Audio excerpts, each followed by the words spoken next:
राहुल गांधी का बयान आया है सबके बीच। वो कह रहे हैं कि नीतीश कुमार ने बिहार को धोखा दिया है। राहुल गांधी कह रहे हैं कि जब मुझसे मिले थे तो मुझे पता था उनकी डील मोदी से हो चुकी है। पिछले 4 महीने से ये सब चल रहा था। टी.आर. रामचंद्रन साहब, राहुल गांधी की बयान जब आता है हम सुनवाएंगे अपने दर्शकों को, लेकिन मैं आपसे एक कमेंट इस पर जरूर लेना चाहता हूं। क्या आपको लगता नहीं कि राहुल गांधी, कांग्रेस पार्टी इस सारे खेल में बड़ी लूजर साबित हुई है? 2015 में बड़े बड़े राजनीतिक पंडित ये साबित करने में लगे हुए थे कि ये जो लालू और नीतीश का कॉम्बिनेशन बना, इस विनिंग कॉम्बिनेशन को बनाने में राहुल गांधी की बड़ी भूमिका थी। और अब राहुल गांधी उनके साथ खड़े जिन पर आरोप है कि वो भ्रष्टाचारी हैं।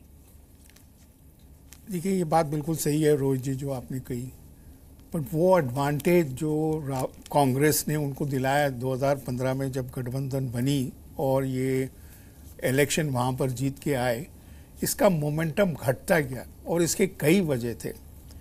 दूसरी बात ये है कि हाँ, अगर आप राहुल साहब अपनी कमेंट कर रहे हैं तो मेरे ख्याल में वो अपने कमेंट करने के हकदार तो ज़रूर हैं, बट उनके लिए इतना बड़ा झटका है कि ये गठबंधन जो बन के आया और जो इनको एनकरेज कर रहा था कि 2019 तक ये गठबंधन और मजबूत बन के आगे बढ़ेगा, उस पर अब पानी फिर गया। अब इनको ये पूरा एफर्ट गठबंधन बनाने का और एक ऑपोजिशन खड़ा करने का 2019 मोदी साहब के खिलाफ अपने आप में एक बहुत बड़ा समस्या और तकलीफ है। अब कैसे ये आगे बढ़ेंगे इस पे एक प्रश्न चिन्ह लग गया है। ऑलरेडी बाकी जो लीडर हैं विपक्ष के, उनका मानना ये है कि उनके पास अपने आप इस वक्त कोई एक ऐसे लीडर नहीं है जो कि मोदी साहब को कोई एक चैलेंज प्रेजेंट करे। आखिरकार देखना पड़ेगा कि क्या इनमें से कोई उभर के आएगा। नीतीश साहब की मेरे हिसाब से रोहित ये है कि उनकी सबसे बड़ी ख्वाहिश है कि कैसे वो प्रधानमंत्री के पद पे आए। और उनका सोच था अगर ये गठबंधन बनना रहता तो शायद 2019 पे उनका एक चांस बनता। लेकिन अब ये इन सब का क्या होगा जो इन्हीं के सहारे थे कि नीतीश के साथ हम भी शायद हमारी नैया पार हो जाएगी। इसमें अरविंद केजरीवाल बहुत ताकत लगा रहे थे, लालू यादव से गले भी मिल लिए, भ्रष्टाचार के खिलाफ इतनी बड़ी लड़ाई लड़ने का दावा करने के बावजूद वहाँ उन्होंने अपनी फजीयत कराई। ममता बनर्जी वो सोच रही थी कि इनके सहारे हम निकाल ले जाएंगे। लेफ्ट पार्टीज को लग रहा था, कांग्रेस पार्टी को लग रहा था कि नीतीश खड़े रहेंगे तो हम भी अड़े रहेंगे किसी न किसी तरह से। देखिए, मैंने इसीलिए कहा कि वो जितने भी इनके स्ट्रैटेजीज थी नीतीश के होते हुए, उन सब पे अब पानी फिर गया। पर आप ये भी मान के चलिए ना, नीतीश साहब को बीजेपी के साथ जाने से प्रधानमंत्री का अहदा तो मिलने वाला नहीं है। तो आपको इसी से कंटेंट रहना पड़ेगा, संतुष्ट रहना पड़ेगा कि वो बिहार के मुख्यमंत्री बने रहेंगे। बीजेपी का जो गेम है वो एक कोई छोटा और शॉर्ट टर्म गेम नहीं है। उनका गेम लॉन्ग टर्म है। बिहार हारने का मतलब है कि हिंदी हार्टलैंड में कोई एक मेजर स्टेट में उनकी सरकार नहीं है, बाकी जगह उनकी सरकार है। और हम सबको मालूम है कि 2014 में देखिए, बात यह है कि मैंडेट नीतीश जी को बिहार ने एंटी कम्युनल लड़ाई लड़ने के लिए दी थी और नीतीश जी ने अपनी पर्सनल पॉलिटिक्स के लिए उन्हीं लोगों से वो गले लग गए हैं। आप लालू के साथ हैं? यही तो प्रॉब्लम है, यही तो प्रॉब्लम है हिंदुस्तान की पॉलिटिक्स में। कि बात सुनिए मेरी, यही तो प्रॉब्लम। नहीं सुनिए, हाँ, नीतीश जी ने देखिए, राजनीति में पता लग जाता है आदमी के दिमाग में क्या होता है। क्लियरली मुझे मालूम पड़ गया था कि नीतीश जी ने ये प्लानिंग, मतलब देखिए, मैं सच बताऊं तो 3-4 महीने से हमें पता था कि ये प्लानिंग चल रही है। मुझे आप बोलने देंगे प्लीज? हमें मालूम था कि 3-4 महीने से प्लानिंग चल रही है। देखिए, हिंदुस्तान की राजनीति में यही प्रॉब्लम है, अपने स्वार्थ के लिए व्यक्ति कुछ भी कर जाता है। कोई मतलब नियम नहीं है, कोई क्रेडिबिलिटी नहीं है, सत्ता के लिए कुछ भी कर देते हैं। ये प्रॉब्लम है। Thank you. भी कर देते हैं। हिंदुस्तान की राजनीति में यही प्रॉब्लम है, कोई नियम नहीं है, कोई क्रेडिबिलिटी नहीं है। हमें 4 महीने से पता था नीतीश कुमार का मोदी से क्या चल रहा है। ये राहुल गांधी का बयान है। के जी, कुछ कहना चाहेंगे आप इस पर? हाँ, बिल्कुल कहूँगा रोहित जी। ये ब्रह्म ज्ञान जो है राहुल जी को अभी अभी हुआ है।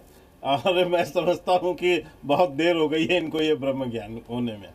यानी आप सोचिए, ये बात कर रहे हैं, आपने कुछ दिन पहले ही एक बयान सुना होगा जो नीतीश कुमार जी ने राहुल जी को लेकर कहा था। सीधे नाम तो नहीं लिया था, लेकिन इतना अवश्य कहा था कि कांग्रेस के नेतृत्व से कुछ भी सीखने लायक नहीं है। और वो इसीलिए है क्योंकि ये हमेशा जो है आखंड भ्रष्टाचार में डूबी हुई कांग्रेस जो है, आज वो पूरी तरह से अपनी लोकप्रियता खो चुकी है। और स्वयं जो है राहुल गांधी एक पार्ट टाइम पॉलिटिशियन है, उनको जो है ज़मीनी हकीकत का कोई आभास ही नहीं है।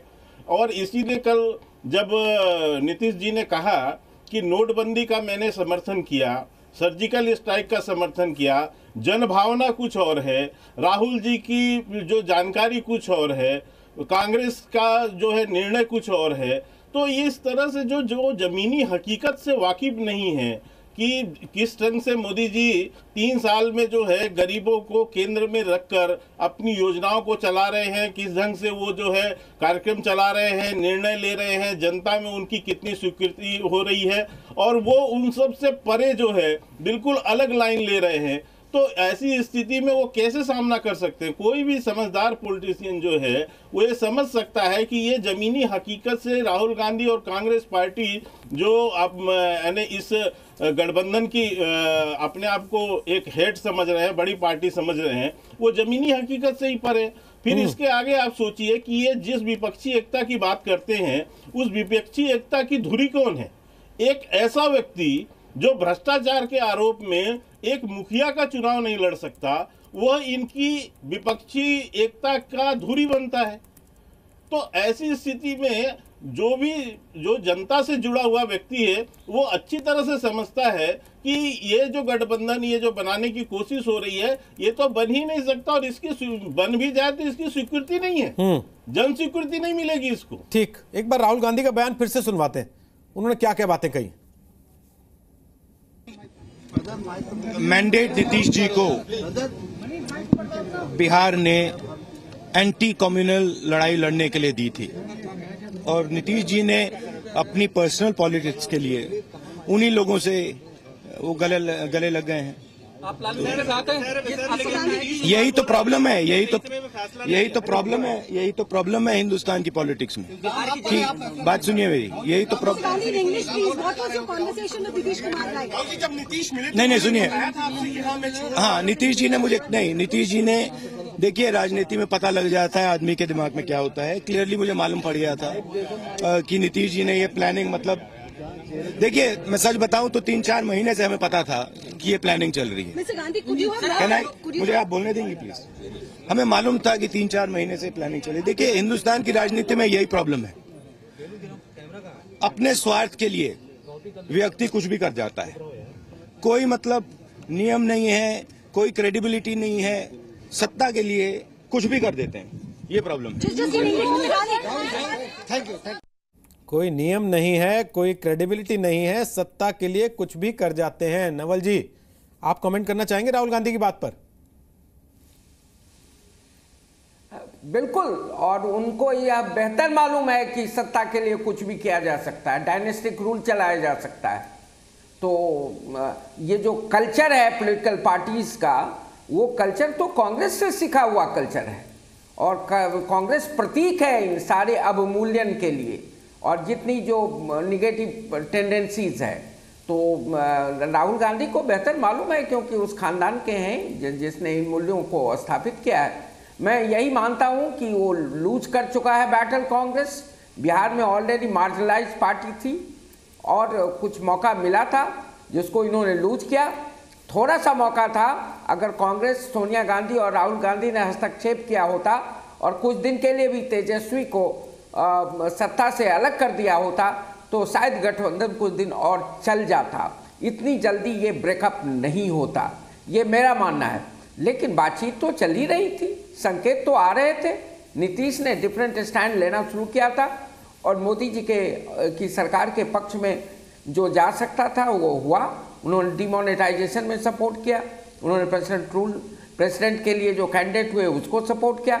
तो इसमें दो राय नहीं है कि बीजेपी के साथ अंडरस्टैंडिंग एक दिन में विकसित नहीं हुई है, ये वेल स्क्रिप्टेड है। और इसमें नैतिकता का कोई सवाल है? नैतिकता तो उसी दिन समाप्त हो गई थी नीतीश जी की जिस दिन उन्होंने आरजेडी का साथ दिया था। उन्होंने एक ऑल्टरनेटिव पॉलिटिक्स बिहार में शुरू की थी और वो एंटी आरजेडी पॉलिटिक्स थी, एंटी करप्शन पॉलिटिक्स थी, एंटी फ्यूडल पॉलिटिक्स थी, लेकिन उसको उन्होंने तिलांजलि दे दी थी, उसी दिन दे दी थी। तो आज तो फिर उसी प्रवृत्ति का दूसरा प्रमाण मिला है। तो इसमें कोई नई बात नहीं है। नई बात सिर्फ ये है कि बिहार को एक नई सरकार मिली है।